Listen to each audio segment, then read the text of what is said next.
bir yerde sınırlarında. Sakitse bir yerde sınırlarında. Göze Yalçın Bey'e bir salam verək. Geldi Yalçın Bey'e bir salam verək. Geldi Bibi'ye de bir salam verək. Elini kanlı yiyək. Allah var eləsin. Buran açıq olsun, sağ olun. Çox sağ olun. Bizim yeni verişimiz üçün nə deyə bilərsiniz?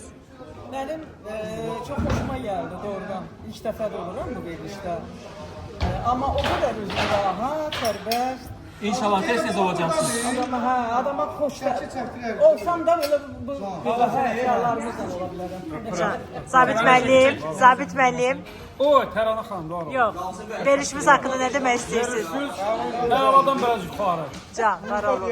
Sami. Zakir müəllim, verişimiz haqqında fikirlərinizi? Evet, güzel, qəşəng. Uğurlu olsun. Mən Yalçın çox istəyirəm. Gələn dəfə yeməmişdilər. Var olun, əziz olun.